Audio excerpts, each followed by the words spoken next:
Analysis paralysis. Why is it that sometimes you know what you should be doing, but you just kind of like keep reading about it or listening about it or going to seminars on it or reading books or blogs or posts or following people, but you're consuming all this information and not taking action. And you keep thinking, why do I just keep stewing on this? I keep thinking about it, but I'm not doing anything towards it. What's going on? Why am I spinning my wheels, studying all the time, and not taking real action? Let's talk about that. First and foremost, I'm going to say something that you're not going to like, but out of these 4 ideas, I think this is the most important one, to kind of grab somebody and rattle them a little bit when they've been dreaming about something or thinking about something or studying it, but not taking action.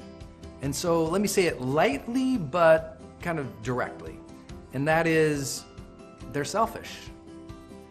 They've gotten into a place where all they're thinking about is themselves in this process. Do I know enough? Am I good enough? Am I ready? What will people think of me?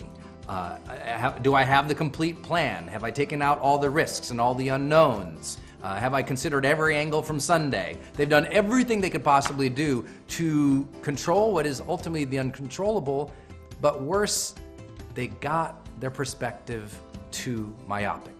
They're just focused on themselves. To move someone forward, we have to have them have a greater connection with why they're doing it. The reason a lot of people haven't taken action is because they're just so focused on themselves and they keep minimizing themselves, doubt, concern, fear, worry, hurt. They forgot to serve. You want to take more action? Serve. Think about what is the outcome of when I do this, who's it going to help? How's it going to change their life? How's it going to shift society? How's it going to make that difference? Connect with that again.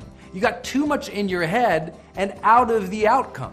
You got to get your head back in the outcome, because when you start attaching to the difference, to the real magic, and you know it's going to help somebody, your brain goes, hey, dummy, do something here. You got to help some people. And you'll get off of that rotation of self-concern.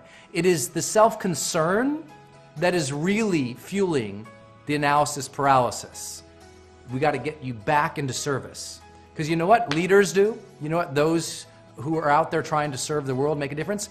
They do the difficult work even when they're unsure, even when they're unready, even when they don't have all the information they need, because it's their job to help people. So they just get in the mix. Let me help you. I don't know all the answers, but let me try to help you over here.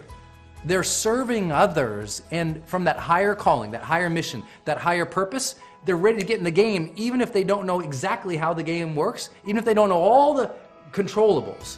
They just get in the game because they want to help. So we got to get that serving spirit back into your body and into your mind if you're ever going to move beyond analysis paralysis. There's a bigger game to play. There's people waiting on you who need your help. Get over your stuff and help them. I think that will serve. And the second idea is to clarify what is your vision and the process necessary for making that vision come true. Because sometimes analysis paralysis is that you just don't feel competent or clear. It's just like, you know you want to help people, but you're not exactly sure what you're supposed to do or how to do it. So what I'd recommend is think about the ultimate outcome when someone's life is changed, if that's what you're seeking to do, or a business is built, or something is actually in motion happening. What's it look like? I mean, in a detailed level, like what's the ultimate outcome look like? In other words, how do you know when you've won? How do you know when you're happy with it? It's a success. It's going well. How do you know? What conditions would have to be met? What would your day be like? What would the business be like? What would the impact be like? Really think about that.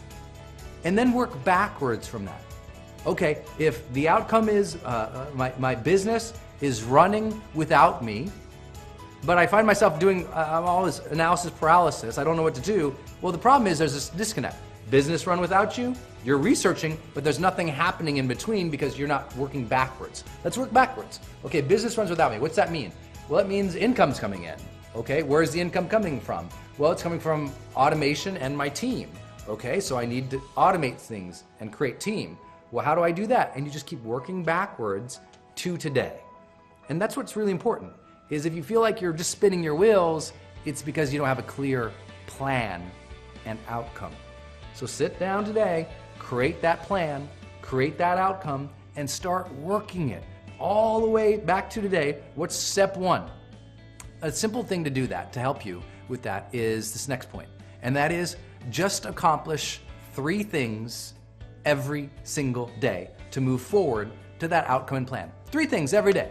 That's it. It's like you say, you know what? I'm still uncertain. I still don't have all the variables. I'm great. What's the 3 things you did today?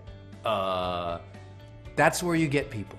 It's like, just take 3 actions every single day and things will be great. A lot of people say, well, I don't know what to do.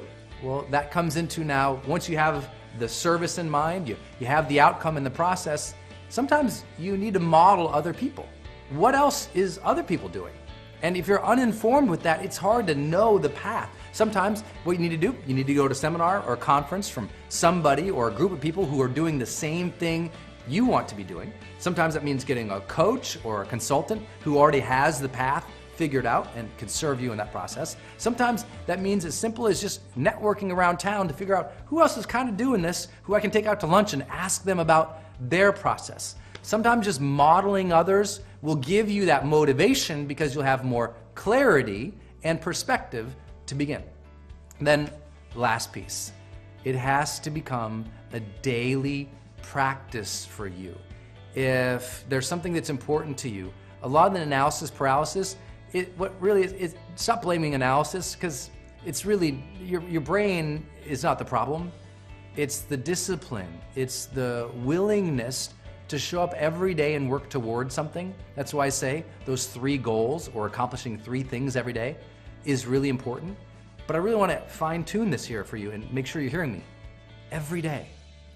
That the problem with analysis paralysis, that it happens more often for us the less often we do things. Does that make sense? You get stuck more often when you're not moving more often. I know it's almost like you have to kind of think about that because there's a little irony there.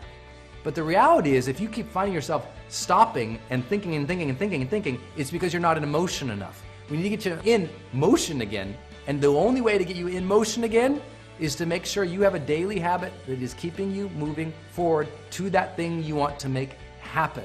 Look, the analysis paralysis, if it's a mind game, then I get it. Maybe you just have this problem that you're just constantly always in your head. The way to get out of your head is to get in motion serving other people. Do that, and you'll start to experience what we call the charged life.